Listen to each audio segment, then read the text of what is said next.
old house on the edge of town was exactly as people described: decrepit, leaning slightly to one side, and blanketed in an air of abandonment that made my skin crawl. It wasn't the kind of place you'd willingly enter, unless, of course, you had something to prove. Spend one night in the mirror room. They dared me, their laughter echoing in my head as I pushed the rotting door open. My flashlight trembled in my hand, the weak beam slicing through the darkness. The smell of mildew hit me first, followed by a faint metallic tang. I told myself it was just the rusted pipes or old wiring. The mirror room was on the second floor, past the creaking staircase that moaned under every step. Each footfall seemed louder than the last, like a warning. By the time I reached the door, my heart was pounding harder than ever.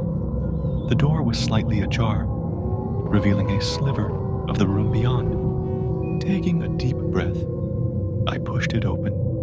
It was just as they said, a room lined entirely with mirrors. Mirrors on the walls, the ceiling, even the floor, though the latter was cracked in several places. My reflection multiplied endlessly, an army of me staring back with wide eyes. I stepped inside cautiously, the door creaking shut behind me.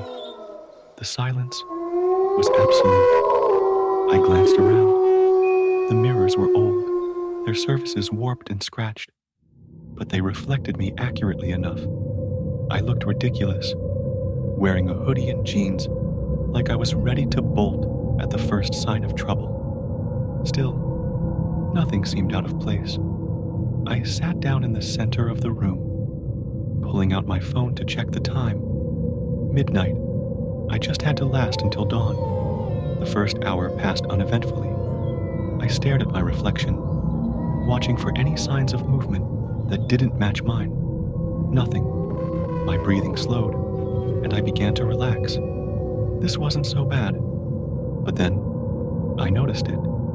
In one of the mirrors to my left, my reflection was slower, just a fraction of a second behind me. I raised my hand, and it followed, but there was a lag, like watching a poorly synced video. I turned to face it directly, but as soon as I moved, it snapped back to perfect synchronization. I shook my head and laughed nervously. Just my imagination, I muttered. The words echoed back to me, distorted and hollow. I froze. A sense of unease settled over me. I tried to ignore it, focusing on my phone, but the battery was draining unnaturally fast. It was at 80% when I arrived, and now it was already at 15%. I frowned, tapping at the screen, but it flickered and died. The room plunged into darkness, except for the faint, silvery light reflected by the mirrors. That's when I heard it. A faint scraping sound, like nails on glass. It was coming from behind me. I whipped around, but there was nothing there. Just my reflection staring back at me, wide-eyed and pale. The scraping continued. I turned again, faster this time, but the sound seemed to move, circling me. My reflections moved too, all of them perfectly in sync except for one. In the mirror to my right, the me staring back had a twisted smile. I wasn't smiling. I backed away, my breathing shallow. The smiling reflection didn't move.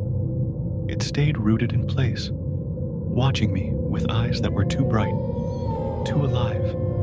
I stumbled and fell, landing hard on the cracked floor. Pain shot through my arm, but I barely noticed. The smiling me tilted its head, and the scraping sound grew louder. "Who's there?" I shouted, my voice echoing in the confined space. The reflections all answered at once, their mouths moving in perfect unison. But it wasn't my voice that came back.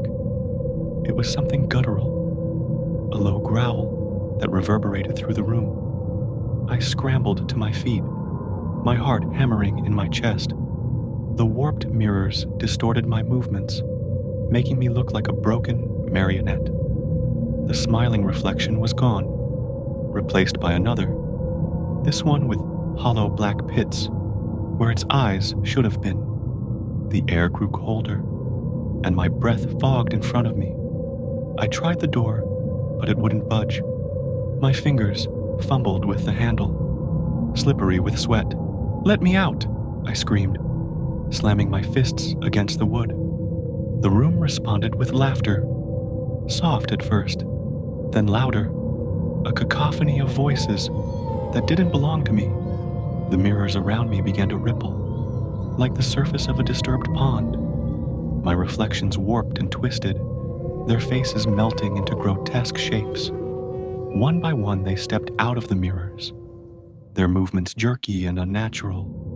They surrounded me, their distorted faces inches from mine. "What do you want?" I whispered, tears streaming down my face.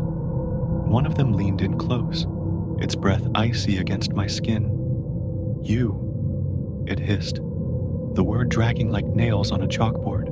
I bolted, crashing into the door with all my strength. It burst open, and I tumbled into the hallway.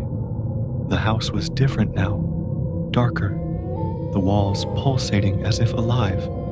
I ran blindly, the sound of shattering glass following me. The reflections were spilling out of the room, their laughter echoing through the halls.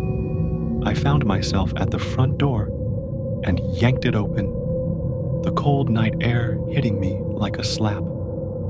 I didn't stop running until I reached the edge of town, my lungs burning and my legs threatening to give out. The next morning, I told my friends what had happened. They laughed, thinking it was a joke. "Nice try," one of them said. "But you didn't last the night, so you lose the bet."